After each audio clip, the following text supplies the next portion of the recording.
Alors bonjour, je m'appelle Charles Lenoble François Bourgoin. et nous sommes marchands de biens. Alors qu'est-ce qu'un marchand de biens? En fait, c'est une personne qui achète des biens qui sont compliqués à la vente, souvent trop grands à la vente.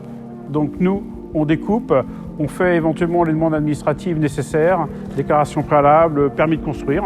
Notre spécialité, c'est la division immobilière. On essaye de diviser effectivement des biens qui aient une taille qui convienne en fait aux particuliers. Des grands terrains par exemple pour faire des lots qui correspondent à la demande.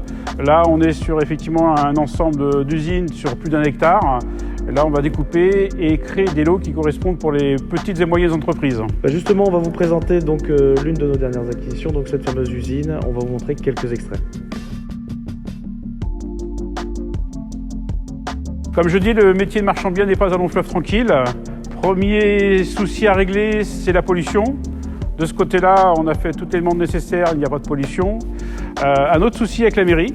Exactement, une préemption. Je te laisse parler un petit peu de cette préemption. Effectivement, la mairie voulait acheter l'ensemble, une bonne idée d'ailleurs pour la commune, et tout raser pour faire des logements. Le problème, c'est qu'on est sur plus d'1 hectare bétonné, avec plus de 3500 m² de bâti à démonter, et notamment avec de l'amiante. Le coût des millions d'euros.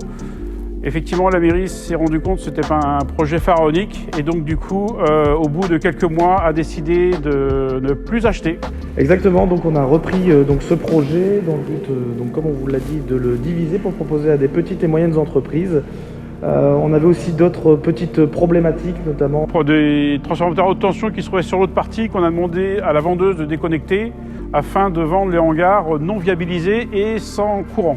Au niveau sécurité, on voulait créer en fait un accès supplémentaire pour le dernier lot, et la mairie effectivement a trouvé que c'était gênant.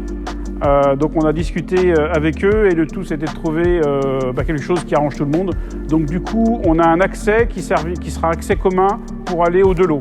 On a trouvé une solution qui permet de contenter tout le monde et de respecter la règle de sécurité pour la mairie. Alors j'en ai déposé quand même un certificat d'urbanisme opérationnel. Effectivement, il n'y a pas l'obligation, mais moi j'aime bien déposer cet outil. D'une part, ça permet que les choses soient claires avec la mairie, qu'elle voit ce qu'on veut faire. Et d'autre part, on a aussi le retour des concessionnaires, sachant qu'on vend les biens à viabiliser à la charge de l'acquéreur. Et avec le retour des concessionnaires, effectivement, il sait qu'il peut se brancher à Enedis et qu'il peut aussi se brancher au réseau Tout à l'égout et eau. Alors il est vrai aussi qu'une usine, c'est très difficile de trouver un acheteur.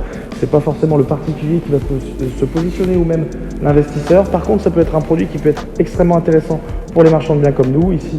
Donc on effectue notre petite découpe, ce qui permettra à l'agence, ici on parle de Century 21, l'agence qui va pouvoir revendre lot par lot ses biens.